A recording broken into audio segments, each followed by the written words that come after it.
SQL में simple सी बात करो। इसमें मैंने ये लिखवाया there are 3 components of SQL।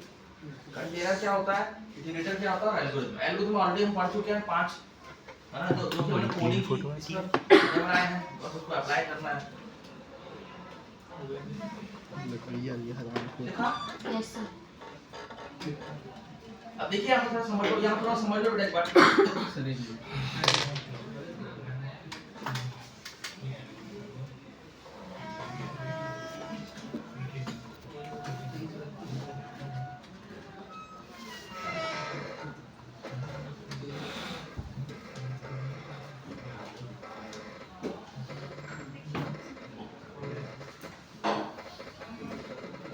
सबका लिखना हो गया जब अभी का हो गया लिखना। अब थोड़ा समझ लो मैं जो बता रहा हूँ।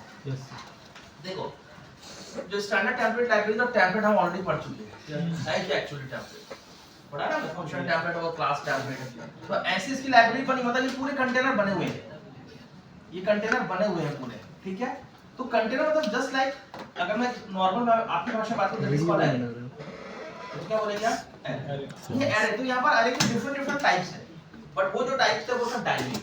ये सब क्या है, डायनेमिक। स्टैटिक में डायनेमिक, स्टैटिक में यही आया था जो कि हमने पढ़ा था एरे। ये बार है एक ऐसा कंटेनर है जो कि स्टैटिक है, ये बार एक ऐसा कंटेनर है जो कि क्या है बेटा आपका स्टैटिक है कंटेनर में। बाकी अभी हम जितना ही पढ़ेंगे सब डायनेमिक पढ़ेंगे। तो अब क्वेश्चन आता है कि हम कंटेनर यूज क्यों कर रहे हैं। सीधी बात, मुझे डेटा स्टोर करना है। तो जब भी डेटा स्टोर करोगे, मल्टीपल डेटा स्टोर कर रहे हो तो एरे बनाना पड़ेगा, बट इसके इनबिल्ट। अब क्वेश्चन था ठीक है चलो सर हमने एरे पढ़ा, ठीक। अब इस कंटेनर की अगर बात करूं तो इसकी भी हम लोग 2 टाइप पढ़ेंगे।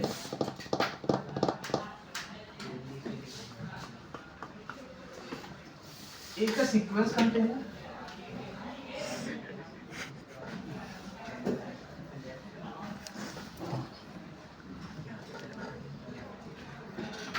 और एक है आपका एसोसिएट कंटेनर।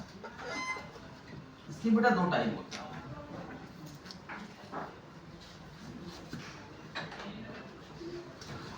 कंटेनर के लिए हम क्या पढ़ेंगे, 2 टाइप पढ़ेंगे, सीक्वेंस और एसोसिएट। तो पहले हम सीक्वेंस पढ़ेंगे फिर पढ़ेंगे एसोसिएट, ठीक है। इसकी भी 2 टाइप। अब क्वेश्चन आता है, मतलब थोड़ा समझ लो, एक साथ लिखना है, बहुत सारी चीज लिखना है आपको। जब भी हम कंटेनर, तो देखो अगर मुझे डेटा स्टोर करना है तो कंटेनर करना पड़ेगा। अब वो कंटेनर या तो आपका सीक्वेंस होगा या तो आपका एसोसिएट होगा। क्वेश्चन आता है कि भाई ये एल्गोरिथम और इसकी जरूरत क्यों पड़ी है इटरेटर। तो उन्होंने बोला कि कंटेनर आपने बनाया है सिर्फ डेटा स्टोर करने के लिए, अगर उसकी स्पीड फास्ट करनी है, एक्यूरेसी बढ़ानी है, तो इसके ऊपर क्या अप्लाई होगा, एल्गोरिथम। इसके इनबिल्ट एल्गोरिथम। आप एल्गोरिथम क्लास को इंक्लूड कर दो टेम्पलेट को, जैसे अपन यहां ऐड करते हैं, ये ऐसे क्या करता है, हैश इंक्लूड एल्गोरिथम। एल्गोरिथम भी बनने लगा, ऐसे लिखना होता है, बना है, ठीक है। एल्गोरिथम ऐसे हैश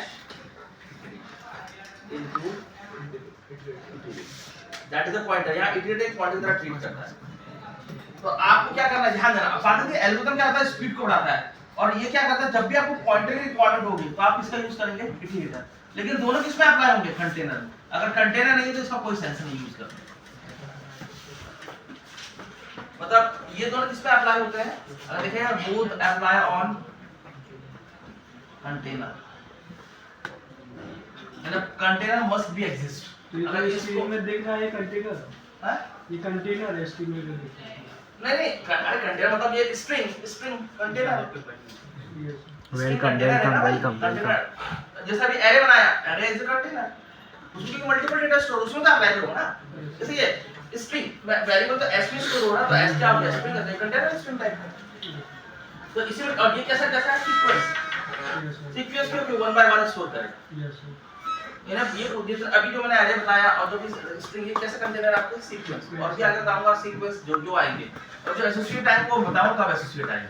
तो इसके 2 टाइप होते हैं, सीक्वेंस और एसोसिएट। तो अभी जो मैंने एरे बताया वो इसी कैटेगरी में आता है, बट सिर्फ एरे एक ऐसा कांसेप्ट है जो कि स्टैटिक है। ये कैसा है बेटा, स्टैटिक, क्योंकि इसमें साइज देना कंपलसरी है आपको बनाते समय, आपने देखा भी होगा।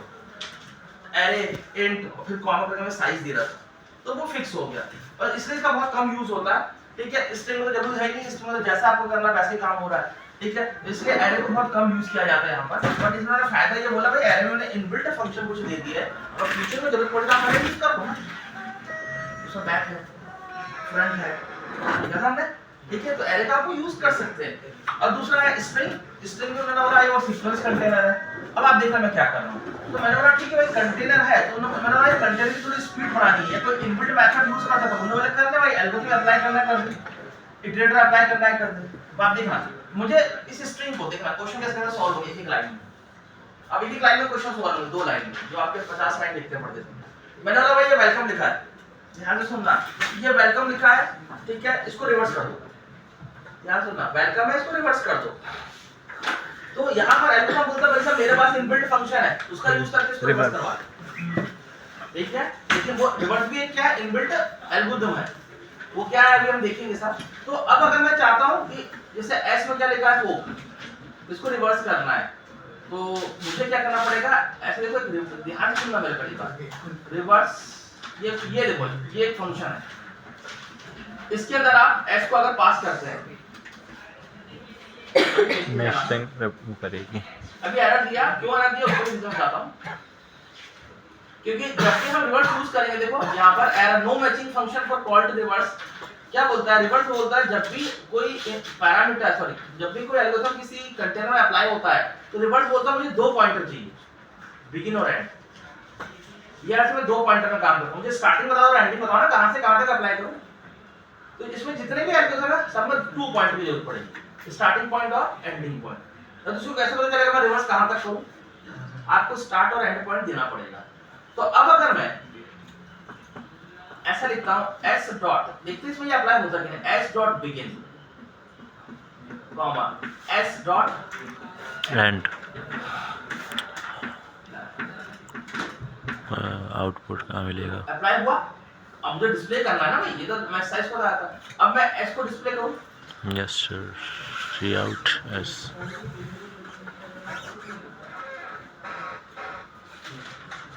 उल्टा हो गया, देखो रिवर्स, यस सर, ईपो इपो, OH हो गया ना बोथ का। यस सर, देखो ना इसके अंदर ये इनबिल्ट एल्गोरिथम है जो बोलता है भाई मैं कर दूंगा तुम मुझे बुला लो, तो इन्हें रिवर्स कर दिया। ध्यान सुनना कॉन्सेप्ट को। अब जैसे एक आपको क्वेश्चन दिया मैंने पैलिंड्रोम का क्वेश्चन, आपको एक पता करना है कि जो प्रोग्राम दिया है वो पैलिंड्रोम है स्ट्रिंग में, write a program to find out the given string is palindrome और नॉट। अपन उसको करते हैं, तो एक पैलिंड्रोम वाला क्वेश्चन सॉल्व करते हैं, ठीक है। इसको कर लूं चेंज थोड़ा, अब वो भी अगर मैंने यहां लिख दिया मैटर, इसको रिवर्स भी पढ़ोगे तो भी एमडीएम, स्ट्रेट भी पढ़ोगे तो भी एमडीएम, तो इट इज अ पैलिंड्रोम। तो अब कैसे पता चलेगा, तो पहले इसको रिवर्स कर दो, एक पहले वैल्यू में स्टोर करा या फिर रहा ऐसा कर ले हम, बहुत सारे अलग-अलग तरीके हैं, मतलब प्लीज लॉजिक को समझना। इफ अभी लिखना नहीं, पर पूरा समझ लो आप लोग। अगर मैं ऐसा लिखता हूं,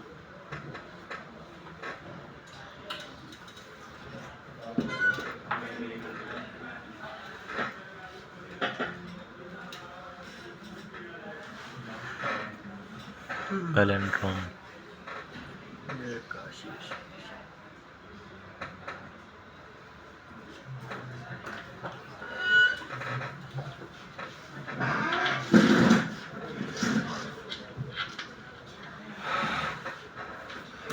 देखो पहली बात वही ध्यान देना, इसने एरर क्या दिया मैं आपको वही बताता हूं।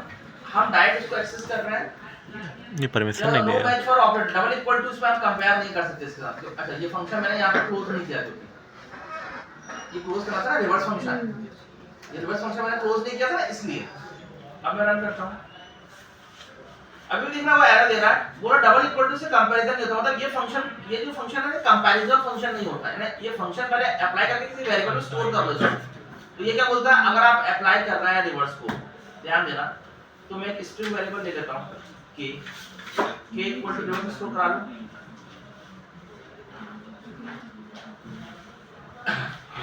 मैं एक सिंपल काम करते हैं ना, k equal to s, yes sir, k equal to s कर ले अपन, असाइनमेंट तो कर सकते हो, बताया था मैंने आपको, हाँ या ना, और s को मैंने क्या कर दिया रिवर्स।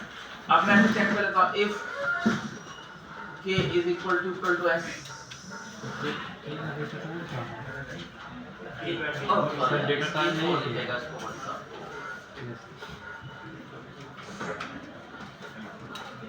ठीक है, अब इसी को मैं कुछ और मैडम्स कर देता हूँ फैला तो नहीं जल होगा, it is not a palindrome. तो देखो ये क्वेश्चन हमारा इतने लगाने से सॉल्व ही हो गया, पैलिंड्रोम नहीं आया। आगे रिवर्स समझा देता हूँ। पहले हमने क्या किया बेटा, पहले मैंने एस में क्या स्टोर किया मैडम्स, के में क्या स्टोर हो गया एस के बराबर, इसको हम असाइन कर सकते हैं, कैरेक्टर होता तो नहीं कर सकते। तो यहाँ पे इस के में क्या स्टोर हो गया मैडम्स, अब इसको मैंने क्या बोला एस, तुमको मैं रिवर्स कर रहा हूँ तो ऑब्वियसली ये पूरा रिवर्स हो गया होगा, तो ये बन गया होगा S M A D A M. अब जब कंपेयर किया तो दोनों हर कैरेक्टर इक्वल कहाँ मैच